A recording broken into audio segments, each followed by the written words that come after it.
So I've known for a while that the Suzuki's engine mount has been broken. So I went out and bought this Mackay engine mount. It was pretty cheap, well, it's only a small engine mount. So I'm going to get around to fixing that today. Now the way I'm going to do it, I wouldn't suggest doing with anything bigger than really this little tiny Suzuki engine.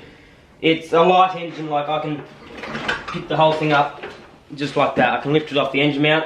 So what I'm actually going to do is put a jack underneath the engine. I'm going to lift it up, pull this old engine mount out, and just replace it with this new one. So what we're going to do to get this engine mount out is I've already undone the bolts on top of the actual engine mount. So you want to do that, and then undo these two bolts here that go onto the chassis.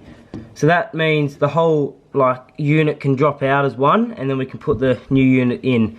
It'll save trying to jiggle everything around there when you can't lift the engine up the whole way. Now that you've undone all the bolts on your first engine mount, you want to come over to the other side, or whichever side's broken, you want to go to the opposite side and just loosen these bolts off, I don't know, 3 or 4 turns, just so when we put the jack under the engine, so the engine can lift up and kind of all move at once instead of pivoting and trying to snap this engine mount. So it'll kind of hopefully all move up. So now that we've got this engine mount undone and the opposite side loosened, get yourself a block of wood for an extension on your jack. Jack your jack up till it gets onto the engine.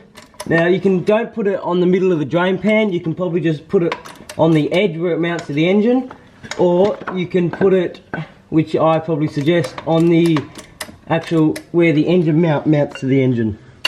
That's the strongest point. Now jack it up, coming up. Now the other side's flexing just.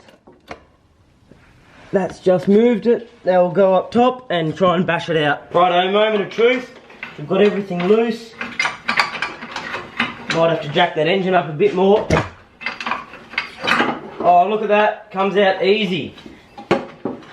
Pull your bottom bit of the engine mount out. Pull your top and your cover. There she is. You can see how worn through it is. Chuck this on the bench and clean up some of this, and then we'll get it to installing the new one. Now this is the new engine mount here. This is the top plate that sits over the engine, and what you do is you look at which way that one came off, to the top like that. Obviously went like that, so this way, and then plot that over. I've had to do a bit of modifying to under here because there's a little kind of, it steps out about a mil around there, and this one's a bit off centre, but I've just made the holes a little bit bigger, sits in there nicely now.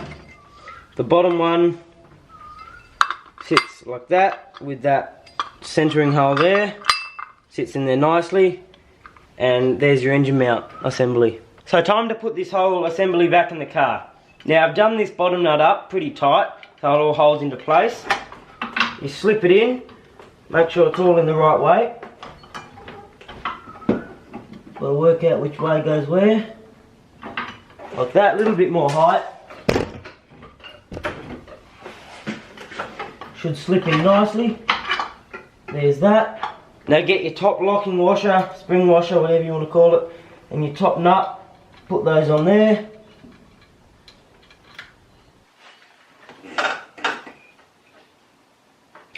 Now sitting back on the chassis, you want to get your engine mount bolts that go from the assembly to the chassis.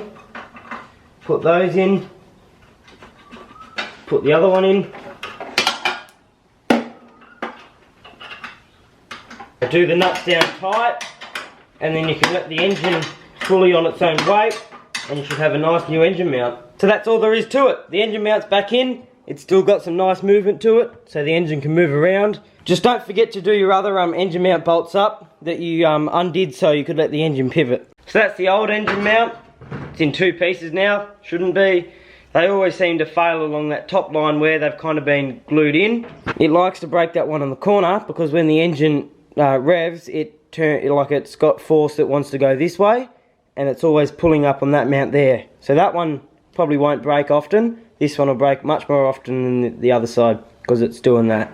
So I hope that helped with removing your engine mount on your own without a big engine lift or something fancy. Now, as I said, I wouldn't do it with an engine much bigger than this. Like, you could try, but it probably wouldn't work out too well. it's going to be pretty hard to handle and manage the actual engine mount because they're going to be much bigger.